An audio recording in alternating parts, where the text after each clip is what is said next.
म्हणजे गेल्या 2-3 दिवसामध्ये ज्या घटना घडल्या आहेत त्या अत्यंत हृदयाला वेदना देणाऱ्या, यातना देणाऱ्या अशा आहेत.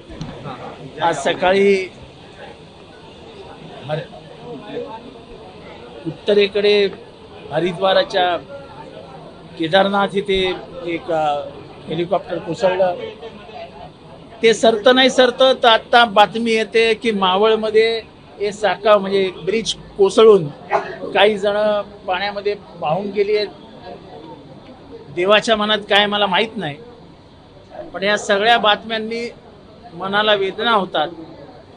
याचं फक्त एवढंच सांगू शकतो की ज्यांची माणसं गेली असतील, ज्यांच्या घरात आज दुःखाचा डोंगर कोसळला असेल, त्यांना ईश्वर ते सहन करण्याची ताकद देवो, मृतात्म्यांना शांती मिळो, एवढंच या ठिकाणी बोलू.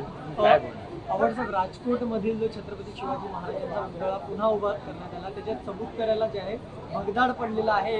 पुन्हा एकदा भ्रष्टाचार पाहायला मिळतो, पायाजवळ खचलाय. शिवाजी महाराजांचे विचारच खचतात महाराष्ट्रामध्ये. पुतळा त्याच्यामुळेच खचतो. शिवाजी महाराजांचे विचारच आपण महाराष्ट्रात आता बाजूला ठेवायला लागलोय. त्याच्यामुळे काय करणार? समाजामध्ये द्वेष, धर्मामध्ये द्वेष हे महाराजांना कधी मानलेच नव्हतं. ते महाराष्ट्रात घडतंय.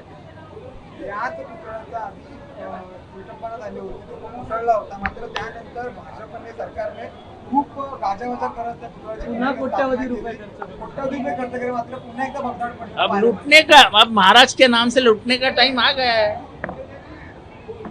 महाराजांनी सुरत लुटली, हे महाराजांच्या नावाने तिजोरी लुटतायत.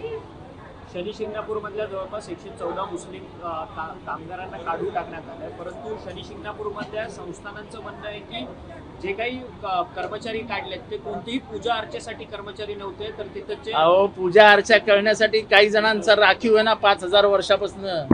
त्यांचं आरक्षण कोण काढू शकतं का? नाही काढू शकत. मग ते तिथे झाडलोट करणं, पत्रावळ्या उचलणं, घाम म्हणजे तिथे पडलेले मंदिराचे जे काही पूजेचे साहित्य ते साफ करणं, त्याच्यासाठी जो कर्मचारी वर्ग होता तो काढणं हा का तुमचा अधिकार झाला का? पूजा अर्चा करणाऱ्याला कोणीच हात लावू शकत नाही, पण पूजा अर्चा न करता देवाची सेवा करणं ही सुद्धा सेवाच ना. मग ती सेवा करणाऱ्यांना धक्का मारून बाहेर काढणं, कामावरनं कमी करून टाकणं, हे संविधानाच्या कुठल्या पानावर लिहिलंय?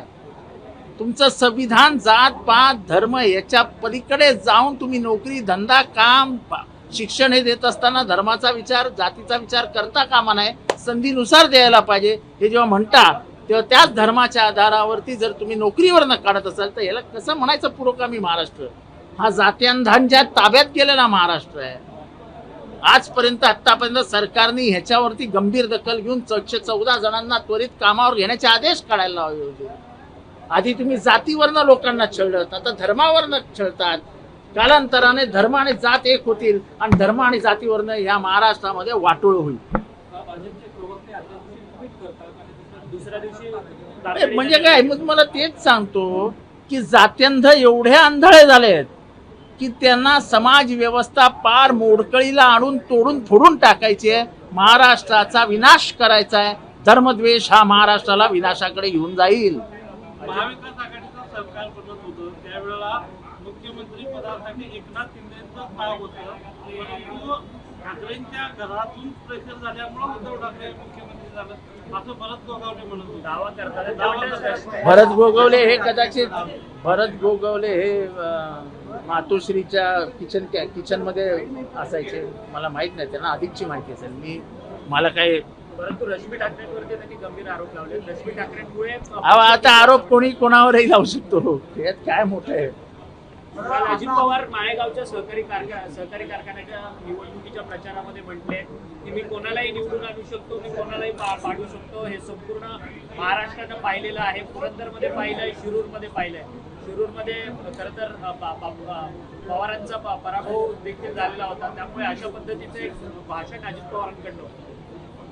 काय एकदा सत्ता मिळाल्यावरती सत्तेचं वर गुलामा चढतो ना, त्याच्यामुळे असे अहम बाळगणारे वक्तव्य येऊ शकतात. त्याला काय ते पाडू शकतात. निवडणुकीच्या रिंगणामध्ये कोण पडू शकतो, कोण जिंकू शकतो, हे भारताने अनेक वेळा बघितलं. इंदिरा गांधी हरल्या आहेत, त्याच्यात मोठं काय. परंतु अजित पवारांनी भाषणामध्ये एक महत्वाचा उल्लेख केलाय की या कारखान्याचा चेअरमॅन मीच बनणार, माझ्यापेक्षा उजवा उमेदवार कोण मिळणार असं छातीटोपपणे ते म्हणतात. आपण कधी साखर कारखान्यात गेलो नाही. साखर कशाने बनते एवढंच मला माहिती आहे. ऊस आणि साखर यांचं नातं माहिती आहे, बाकी त्याच्यातलं आर्थिक गणित मला माहित नाही. त्यामुळे मला काही त्याच्याशी द्यायचं नाही. अजित पवारांचा हा जो काही जे काही बोलण्याची शैली आहे ती कुठेतरी मी एकाधिकारशाहीकडे नेणारी आहे का? म्हणजे ज्या पद्धतीने ते उर्मटपणे बोलतात. अहम ब्रह्मास्मी असंच म्हणता येईल.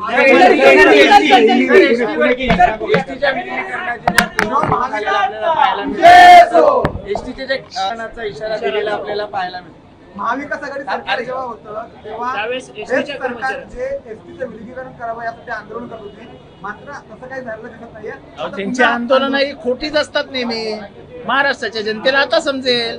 तेव्हा साहेबांच्या घरामध्ये घुसण्यापर्यंत मजल गेली होती. आता काय झालं?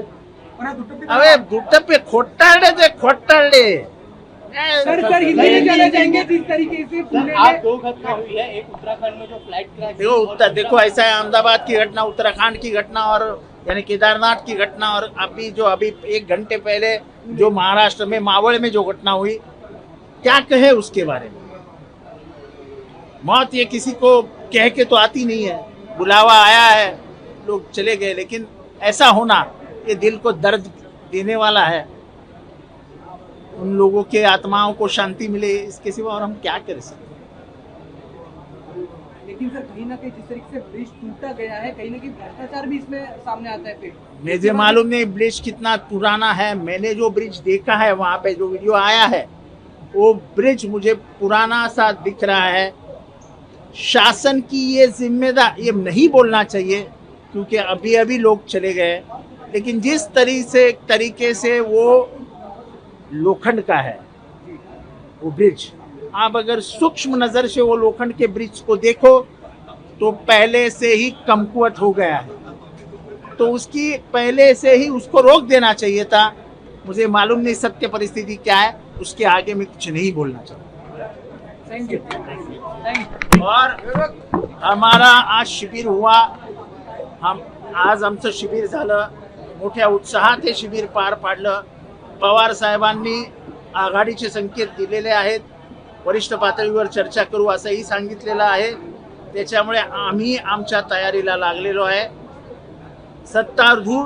राज्यातल्या सत्तारूढ पक्षाने बीएमसी खाऊन टाकली, खाऊन पोखरली नाही. एरवी मुंबई तुंबली तुंबली तुंबली म्हणून बोंबलत होते. अख्खी मुंबई वाहून गेली पहिल्या पावसात. तेव्हा याची जबाबदारी सत्ताधारी पक्षाने स्वीकारली पाहिजे, कारण का त्यांचा आयुक्त बसलाय. ते रिमोट कंट्रोलद्वारे मुंबई चालवत आहेत आणि मुंबई आता पूर्णपणाने भ्रष्टाचाराने पोखरली गेली आहे. एकेकाळी या मुंबईच्या अर्थव्यवस्थेमध्ये 60 ते 65 हजार कोटीच्या ठेवी होत्या, त्या पूर्ण रिकाम्या करण्यात आल्या. हा पैसा गेला कुठे? या भ्रष्टाचारी लोकांना सत्तेतनं बाहेर काढा, याच्यासाठी सभा शिबिर होतं आणि ते अतिशय उत्तमरित्या पार पडलं. आशिष शेलार मुंबई भाजपचे अध्यक्ष आहे, परंतु सातत्यानं ते मात्र शिवसेना ठाकरे गटावरती बोट अहो ठेवतात. 3 वर्ष तुमच्याकडे आहे ना सत्ता. मुंबई तुंबली तुंबली तुंबली असे कायम बोंबलत असायचे ना. आता काय झालं? लोकशाही मराठी ऐका, पहा, जागरूक रहा.